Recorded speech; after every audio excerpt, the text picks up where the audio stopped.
Hi there, George Hoge with you again with another business English conversation video lesson.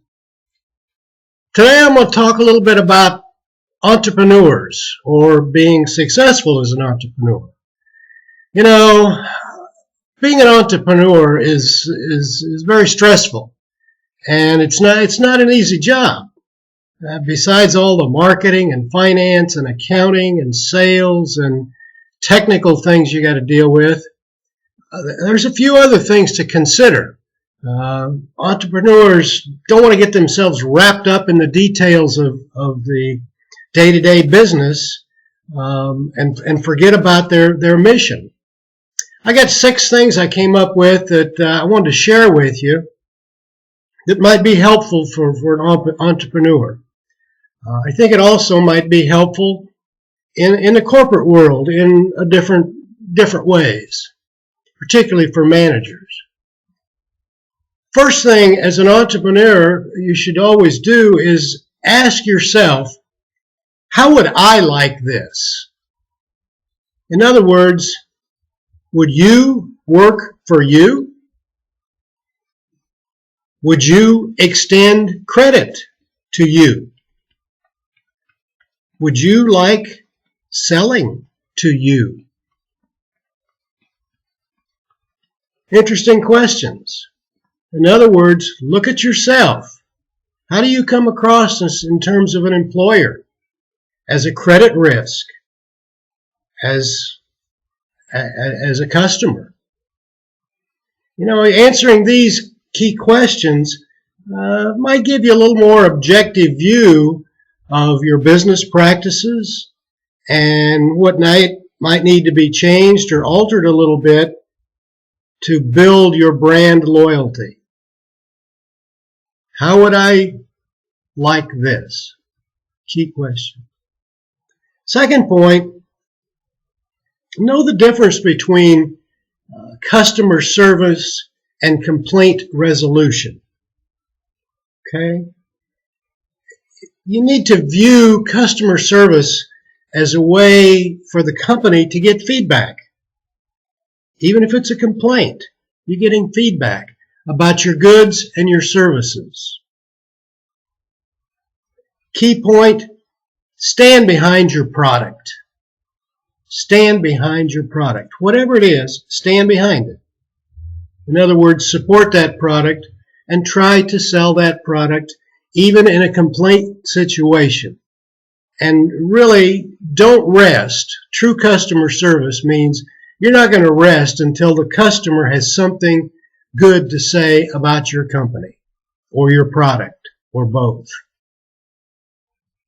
Complaint resolution is customer service. And that's key for any company, but particularly for an entrepreneur. Very, very important. Entrepreneurs that have employees, don't treat them like commodities. They're important to you. Employee turnover is probably one of the biggest expenses in your business for an entrepreneur. Because most entrepreneurs only have a few employees. And if you have to turn them over or they're turning over because they're leaving, because they don't like the working conditions, it's restarting with the training and the orientation of the program, and just a lot of time and a lot of expense. So within reason, you need to be liberal with your pay, your benefits, and certainly your recognition, particularly of the good employees. Brings me to another point about employees. Pay for performance, not attendance. Pay for performance, not attendance. Probably need a performance plan to do that, but you need to be very precise about that.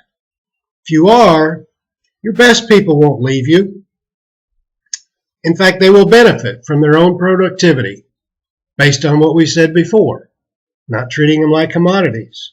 Being liberal with your pay and your benefits and recognition. Okay? Treat them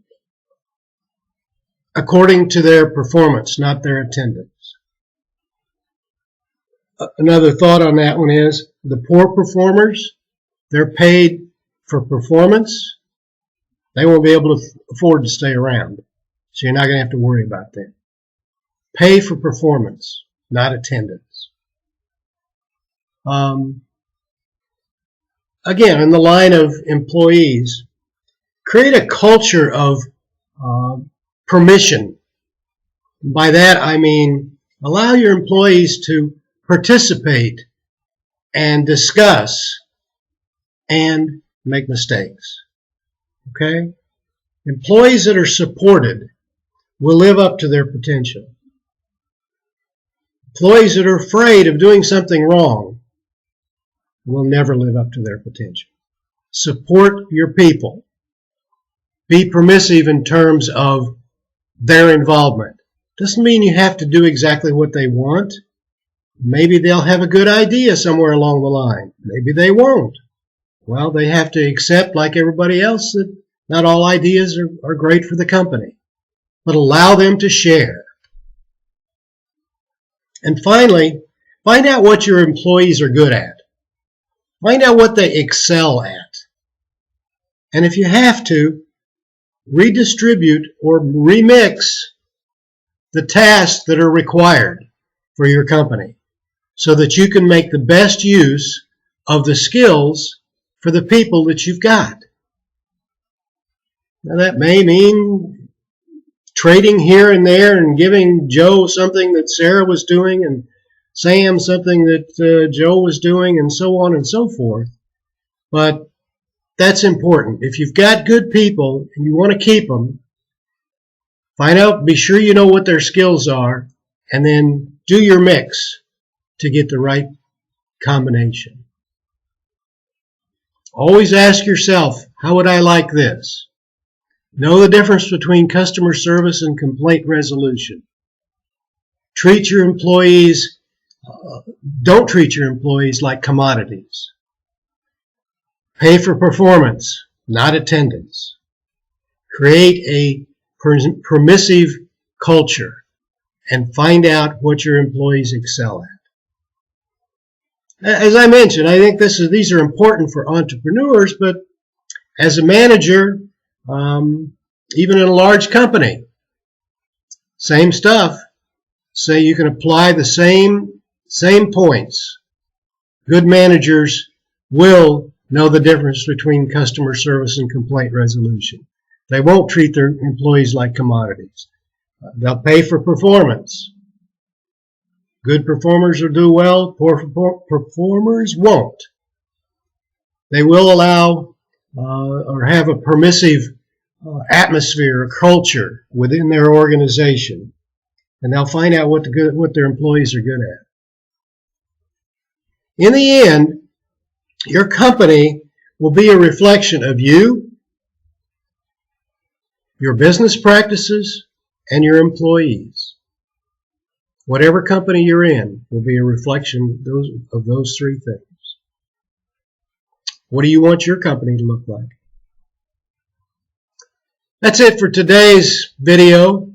Hope you've enjoyed the thoughts and think on them a little bit more, and they'll do you some good.